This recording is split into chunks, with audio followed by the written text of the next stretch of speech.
He still remembers the smell: wet boots, sweat, blood, and jungle rot. Just 4 of them left, deep in the forest. No map, no signal, no backup. The rest were either dead or cut off. Behind them, gunfire and footsteps chasing through the trees. Voices shouted in Tagalog and Arabic. In front of them, nothing but the unknown. They had to move, 30 kilometers, on foot. One hand holding his rifle, the other gripping the belt loop of the wounded man he dragged beside him. Every step felt like the last. They couldn't scream, couldn't stop, couldn't even slow down. The jungle was alive with whispers, with death just 1 branch away, and in his head, one thought kept repeating like a prayer. Not here, not now. Southern Philippines, July 2009. The air was thick with moisture. The scent of damp soil and rotting vegetation clung to every surface. A narrow trail cut through the dense jungle canopy, invisible to any overhead surveillance. For most, it was just a forgotten path in the middle of nowhere. For the 12-man reconnaissance team of the 3rd Scout Ranger Company, it was the beginning of a mission that would take them far beyond orders, deep into survival. Their assignment was considered routine: insert, observe, report. Intelligence had suggested that 2 known insurgent groups were planning to meet at an upland location 2 ridgelines east of their current position. If confirmed, this meeting could signal a new alliance, one that would jeopardize the stability of the entire region. The Rangers' task was not to engage, only to infiltrate the jungle quietly, monitor any activity, and relay information to command. The operation started under a low gray dawn. Light rain had fallen earlier, leaving the foliage dripping and the ground slick. The Rangers moved in a staggered formation, boots sinking into the muddy trail. Each step was deliberate. Communication was reduced to silent hand signals. Radios remained on low power, only used for scheduled check-ins. Each man carried 2 days' worth of supplies, a rifle, and just enough ammunition to defend themselves if needed. The plan emphasized stealth above all. The jungle swallowed them quickly. Within 20 minutes, the world they had left behind, roads, vehicles, even the sound of distant engines, disappeared entirely. Around them, the vegetation rose in walls of green. Massive trees stretched into the fog, their canopies filtering sunlight into shifting columns. Thick vines coiled like serpents around trunks. The undergrowth was alive with insects, their buzz forming a constant backdrop that never faded. Everything felt alive, alert, and watching. They advanced uphill, avoiding game trails and open clearings. The lead scout cut through vines with quiet precision, his eyes scanning for signs of tripwires, snares, or disturbed ground. There were no footprints, no unnatural signs, only jungle. That was its trap. It hid both friend and enemy equally well. To be in it was to be blind by default, guided only by training and instinct. By midday, the air had grown heavier, each breath thick with humidity. Sweat soaked their uniforms. Leeches clung to socks and wrists. No one spoke. Silence was its own form of armor. Every man understood what was at stake.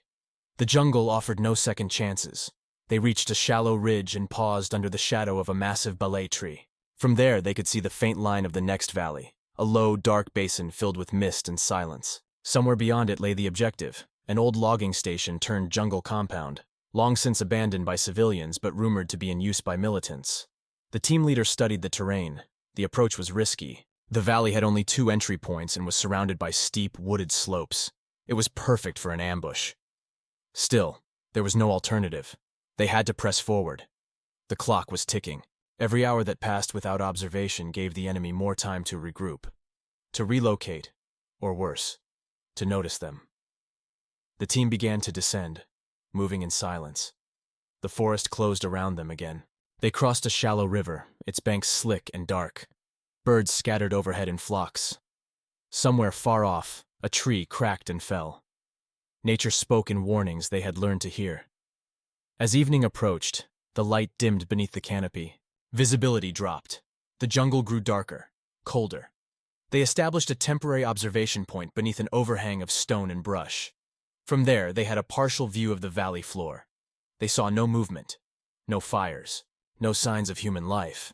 But the silence was strange, not natural.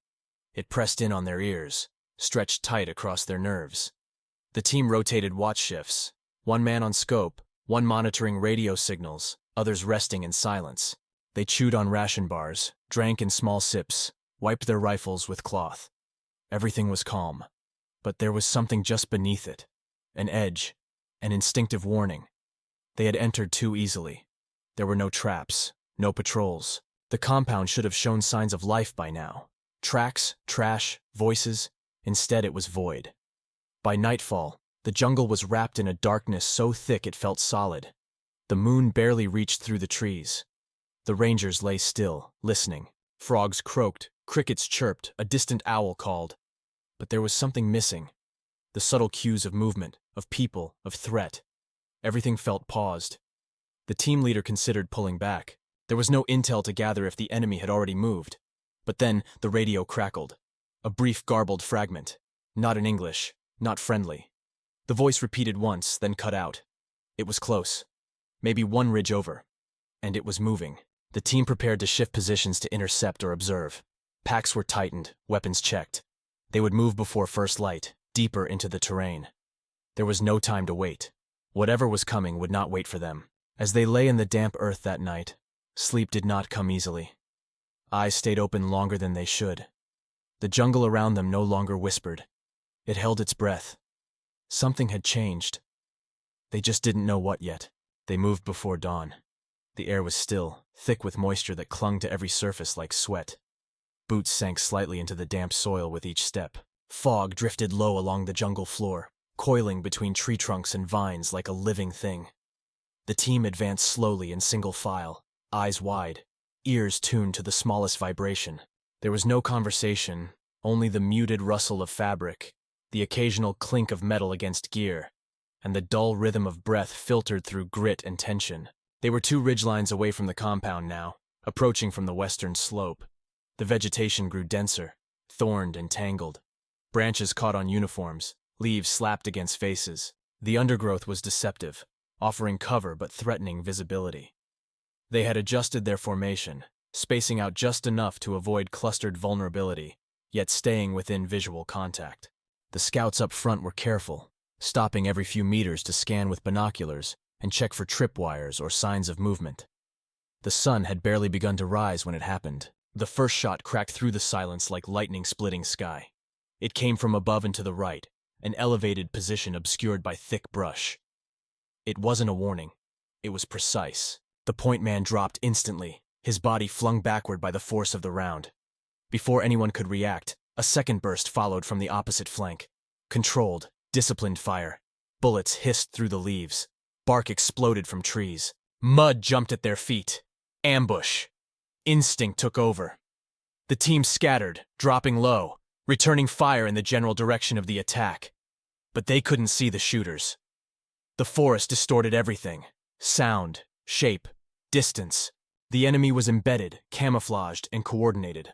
Harper and another ranger dragged the fallen point man behind a thick tree, but his eyes were already empty. No pulse, no time to mourn. The team leader called for fallback through hand signals, waving toward the lower ground behind a curve in the ridge. They moved in bursts, one group firing, another bounding backward. But the jungle gave no room for speed. Roots grabbed at boots. Branches snapped under pressure. Every movement risked exposure. A grenade exploded near their left flank, blasting leaves and dirt into the air. Shrapnel ripped into one ranger's leg. He screamed, but the team pulled him along, blood soaking the ground behind them. The enemy fire did not relent. It wasn't wild.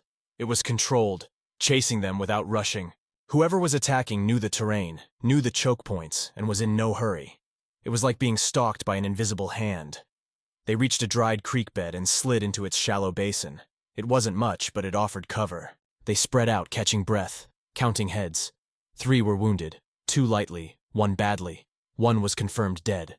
The rest showed the signs: wide eyes, clenched jaws, sweat pouring even in the morning chill. But discipline held. There was no panic, only action. They set up a perimeter while the corpsmen tended to the wounded. A hasty tourniquet, pressure dressings, painkillers. Ammo was checked, redistributed. The team leader studied a rough map, trying to estimate their position. They were too far from the fallback point, too deep into the green to expect help. Radio signals crackled weakly, interference, maybe jamming. The enemy was organized. Minutes passed in silence, broken only by the occasional rustle of movement deeper in the trees. Not birds, not animals, men. The sound was faint, measured, tracking. The enemy wasn't pushing, they were herding. Realizing this, the team understood they couldn't stay. The creek bed was a trap, too easy to surround. They needed to move, now, but not together. 2 would carry the wounded. The rest would break off in pairs, heading different directions to confuse pursuit. The decision was made in gestures. No one objected. They moved with ghost steps, low to the ground, rifles ready, using the terrain to vanish. The jungle accepted them like it had the enemy. Quietly, without favor. As Harper and May moved south with the injured soldier, they felt the shift. The enemy wasn't chasing with noise. They were patient. Following scent, blood, patterns of movement. The jungle held its breath again. Up ahead, the path narrowed. Vines hung low, slick with dew. The forest floor sloped downward toward a marshy basin they hadn't marked on the map. Visibility dropped. Mosquitoes clouded the air. The ground grew soft, swallowing their steps. Then another shot rang out. Not aimed at them, aimed elsewhere. A distraction, maybe. Or another team caught in a separate engagement. They didn't know. They couldn't afford to stop. The wounded man groaned, but they hushed him with soft pressure, their own breath loud in their ears. They moved through waist-high ferns and dense thickets, thorns tearing at their sleeves. Every minute felt stolen. Every sound became a signal. Sometimes friend, sometimes death. Hours passed like this. Endless cautious steps, scanning treetops and shadows for movement, listening for the snapping of twigs that might be too rhythmic to be natural. Eventually, they found a hollow beneath the root system of an old tree. Wide enough to fit 3 men, covered enough to be invisible from above. They dragged the injured ranger inside, covered the entrance with foliage, and sat in absolute silence. Blood stained the soil. The injured man's breathing was shallow but steady. His eyes fluttered but didn't close. They rested in rotating shifts, not daring to speak. Hunger gnawed at them, but adrenaline drowned it. The forest grew darker again. Rain began to fall, muffled beneath the canopy, thick and heavy, washing away footprints and scent. They didn't know if the others had made it. They didn't know if Command even knew they were alive. But they were still breathing, still armed, and still inside a jungle that didn't care who lived or died. Only who moved first, and who was quiet enough to see morning. Rain soaked the jungle floor, turning the dirt beneath their boots into slick mud that swallowed every step. The foliage shimmered with moisture under the filtered gray light that seeped through the canopy. Every leaf dripped, every tree trunk glistened. Harper moved first, emerging slowly from beneath the roots. His muscles protested the motion, stiff from stillness and tension. Behind him, May helped the wounded man sit upright. His face was pale, eyes glassy from blood loss, but he nodded weakly. There was no strength for speech, just survival. They left the hollow as quietly as they had entered it. The jungle didn't notice their return. It accepted them back into its vast green silence. Each step was calculated, deliberate, slow. They moved through thickets with rifles raised, boots sinking into wet soil, eyes never resting in one place for too long. No path, no direction beyond instinct, and the need to escape. The only known was what they left behind. Blood, death, and shadows that followed without a sound. Time stretched. The jungle swallowed it. There were no hours, only the rhythm of movement, the pain in their legs, the pull of breath through clenched teeth. Harper carried most of the injured man's weight, gripping the strap of his vest, sometimes dragging him through the worst terrain. May scanned behind them constantly, eyes flicking from tree to tree, watching for movement that might not be real, but couldn't be ignored. They passed through gullies filled with knee-deep water, across slick stones where their boots slipped more than once. Vines grabbed at their weapons. Insects crawled beneath their collars and sleeves. The jungle offered no kindness. It punished every stumble with thorns and every breath with humidity so thick it felt like drowning. Behind them, now and then, came a sound. A branch broken, a bird disturbed, a rustle that didn't belong to the wind. Sometimes it was close, sometimes too far to judge, but it always returned. It was the sound of being hunted. The insurgents were not charging forward. They were pacing, pressuring, waiting for the rangers to break, to falter, to lose the rhythm and expose themselves. The chase was slow but constant, like heat pressing down on the back of the neck. At one point, they passed what remained of a collapsed hunting shack, overtaken by vines and termites. Its wooden planks were split and rotted, its roof gone. But for a few minutes, It offered a place to rest. They leaned the wounded man against the remains of a support beam, let him drink the last of their water, and tightened his bandage with the cleanest cloth they had left. His skin was cold and damp. Infection had likely already set in.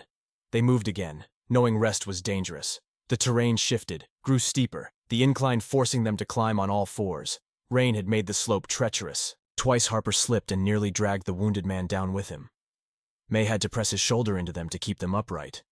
They spoke only with glances, breaths, and the quiet resolve to keep going, because stopping was not an option. Later, they encountered one of their own. A lone ranger crouched near a fallen tree. His face was streaked with mud and exhaustion. He had escaped another flank of the ambush. No words passed between them. He simply joined the movement, falling into step as though he had always been there. Their group was now 4 again, 2 able-bodied and 2 shadows of men barely clinging to awareness. Every hour bled into the next. The jungle darkened again, though the sun had not set.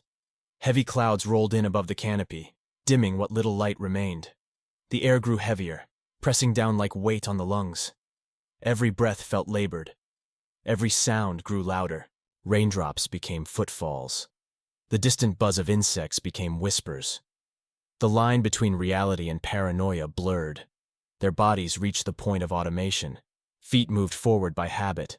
Arms held rifles by instinct. The brain retreated into cold calculation. When to stop, when to crawl, when to hold, when to risk. Harper's back ached with every step. May's eyes were bloodshot, vision twitching with fatigue. They no longer felt hunger. Their stomachs had quieted into numbness. By late afternoon, they estimated they had covered close to 15 kilometers, maybe more. They passed an old trail, a path once used by villagers before the war, now overtaken by brush. It was a good sign. It meant they were nearing the edge of enemy-controlled terrain. But it also meant visibility. Paths were easier to follow. If they had found it, so could those behind them. They debated silently. Stick to the brush or risk speed on the trail. In the end, they chose speed. The injured were fading. The jungle had already eaten too much time. They moved faster now, supporting the wounded on either side, walking where they could, dragging when they must. The pace wasn't sustainable, but it was necessary. As they climbed a low ridge, they paused. Below, stretching into the mist, was a wide clearing. The jungle opened briefly to reveal a stretch of flatland, scattered with wild grasses and low brush. Beyond it, more trees, but not as dense. Signs of old cultivation. Human terrain. A hint of the world they had come from. Safety was still distant, but closer than before. Then they heard it. A whistle. Faint, cutting through the rain. Not natural. A signal. It came from behind, then another to the left. The enemy was still there, still watching, still waiting. Panic threatened to rise, but discipline held it down. They crossed the clearing low and fast, half carrying the wounded, keeping rifles aimed in every direction. Their breath came ragged, their boots slipped, but they kept moving. The jungle behind them roared with silence, a silence full of threat. But they didn't look back. There was no time to look back, and so they ran, into whatever waited ahead. Not because they hoped it would be easier, but because they knew what waited behind them had no mercy. The clearing led into another stretch of forest, but this one was different. The trees were spaced farther apart, the undergrowth thinned by the occasional burn or natural clearing. The ground was less slick, but that didn't make it easier. The exhaustion that had accumulated over the past hours had settled deep into their muscles, wrapping around bone and tendon like lead. Every motion felt like it came from someone else's body, guided only by instinct and the refusal to collapse. They moved more slowly now. The adrenaline that had carried them this far had begun to ebb, leaving behind the tremors of fatigue and dehydration. Their bodies were running on memory, repeating each step, because stopping meant the jungle would consume them. Harper's hands were blistered, the skin around his trigger finger raw.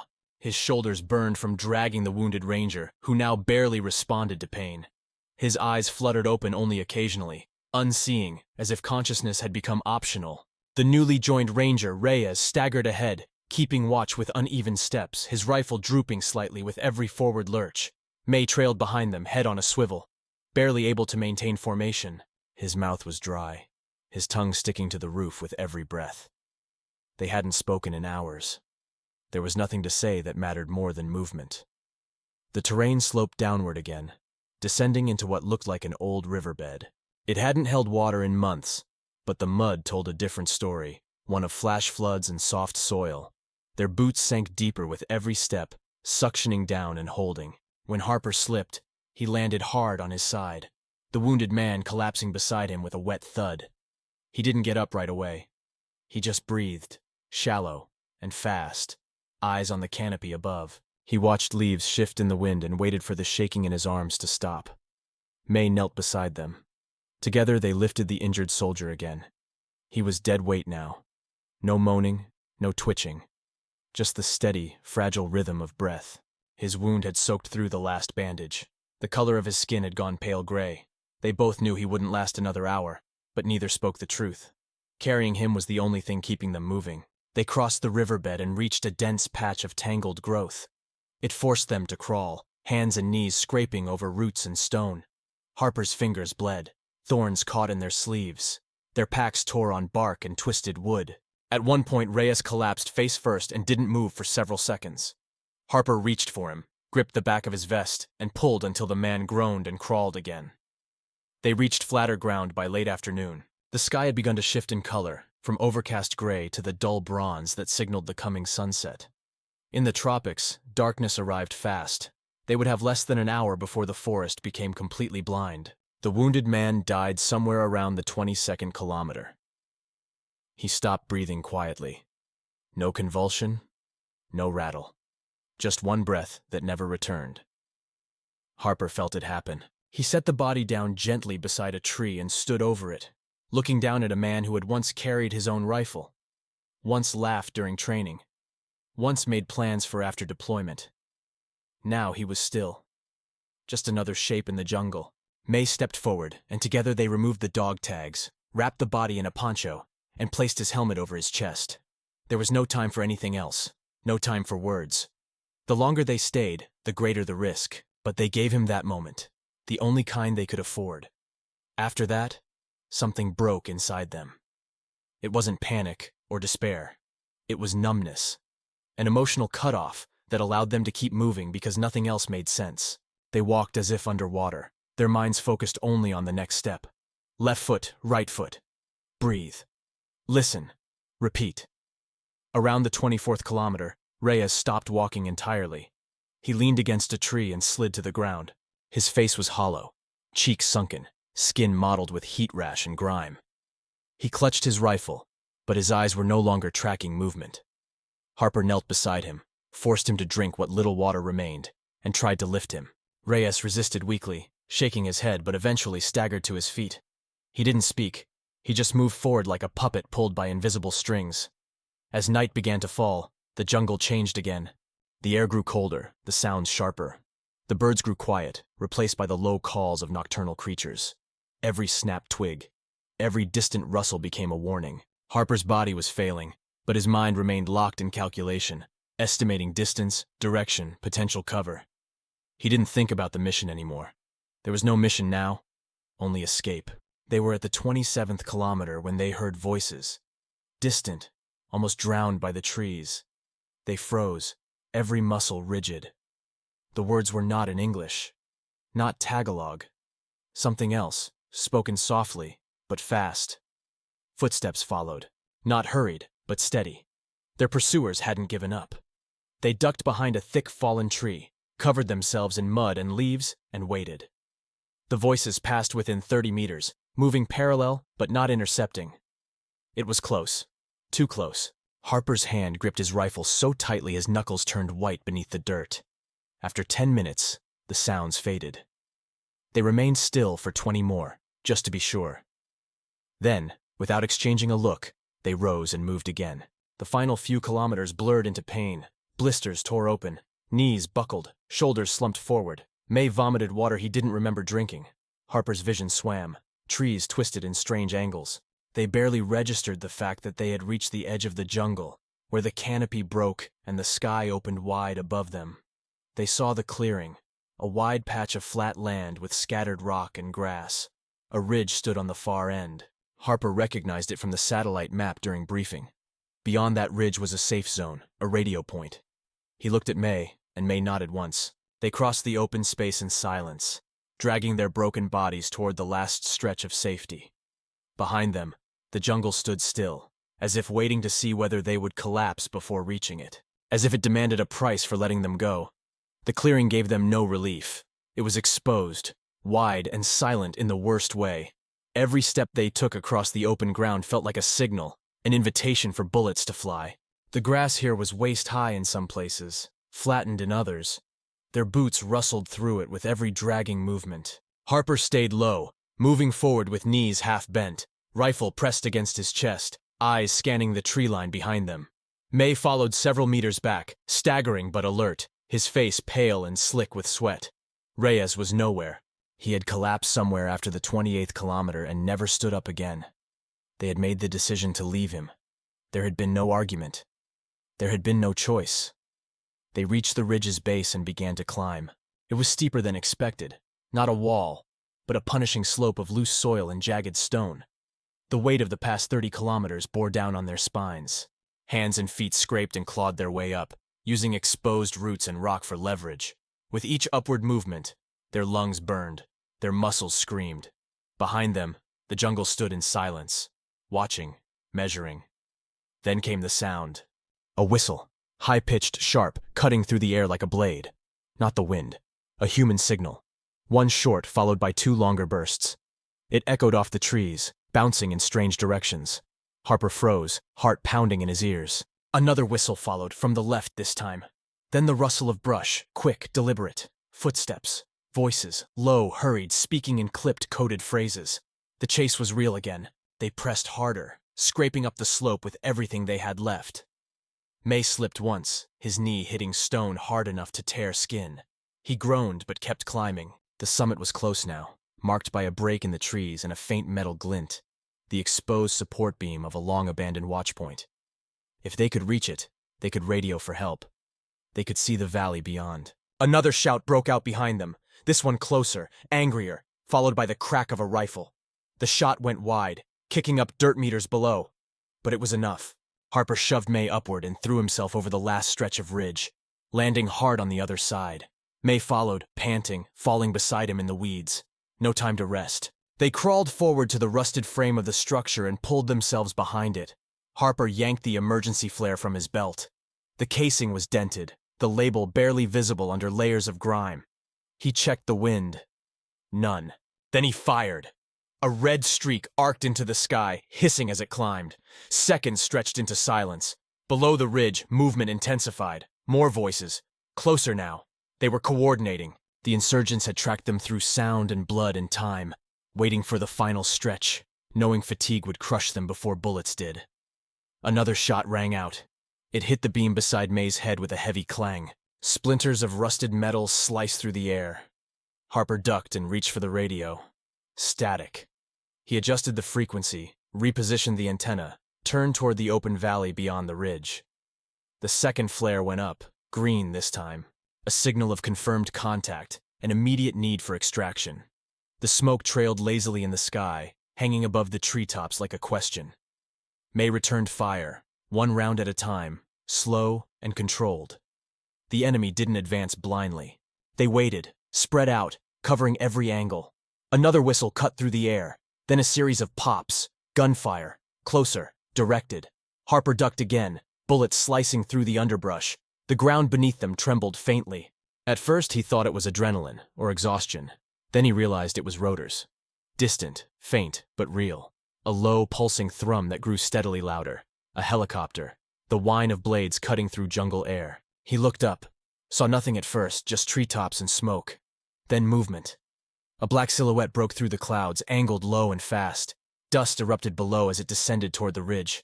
The noise was deafening. Below, the insurgents opened fire in bursts, aiming high, trying to hit the aircraft before it reached them.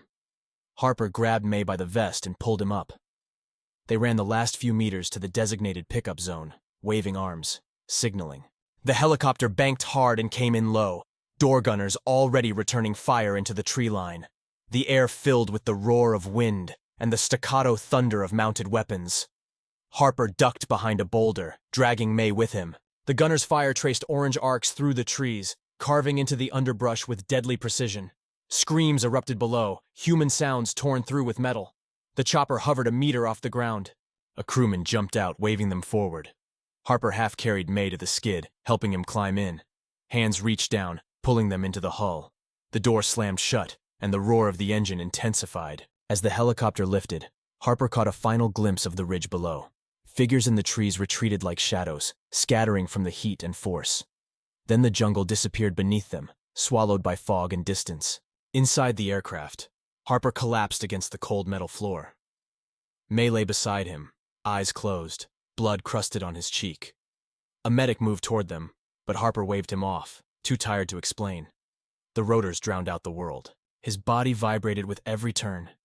He closed his eyes, the wind on his face clean for the first time in days. The sky stretched endlessly above them. Below, the jungle still hunted.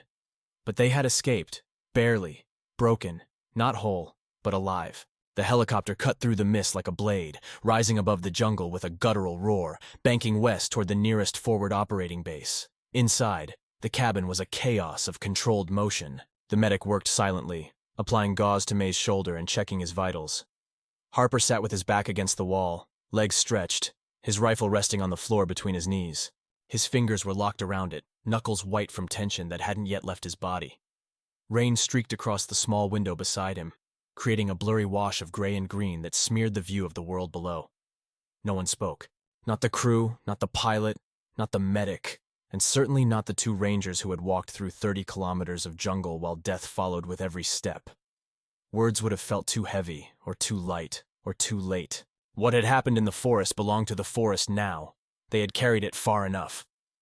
By the time the helicopter touched down on the tarmac, the sky had already begun to shift from gray to amber. The base was alive with movement.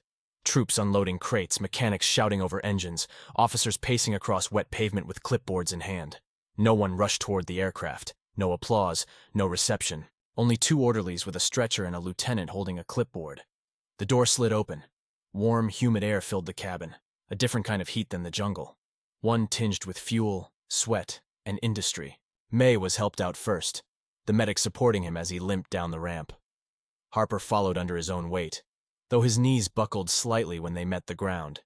He steadied himself without thinking, teeth clenched, eyes dull. The lieutenant asked questions: location, engagement, casualties.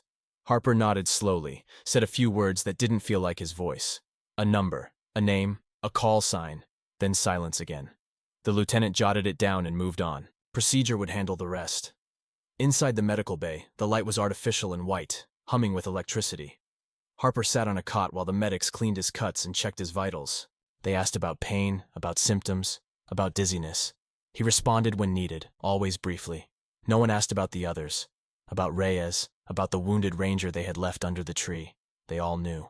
If they weren't on the helicopter, they weren't coming back. Later, Harper showered. The water was warm, the pressure hard, and it stung as it ran across his open wounds. Mud peeled off his skin in layers, revealing bruises, scrapes, the early signs of infection. He didn't scrub. He just stood there, letting the water run until it turned clear again. He stared at the tiled wall, eyes unfocused, breathing steady. It wasn't peace, it was pause. He dried off and changed into a fresh uniform. The feel of clean fabric was foreign. It didn't match the weight he still carried. He sat on the edge of the bunk in the barracks, staring at the floor. Around him, other soldiers moved in and out, laughing, joking, prepping gear. None of them looked at him too long. Everyone had their own ghosts, and some were still too new to be touched. May rested 2 bunks down, asleep or pretending. His breathing was shallow but even. Bandages wrapped his shoulder and side. He hadn't said a word since the bird lifted off. Not because he couldn't. Because he knew words couldn't do anything. Not now. The after-action report was filed without drama. Harper gave a verbal account, short and factual. The lieutenant listening didn't ask for more. There would be notes, of course.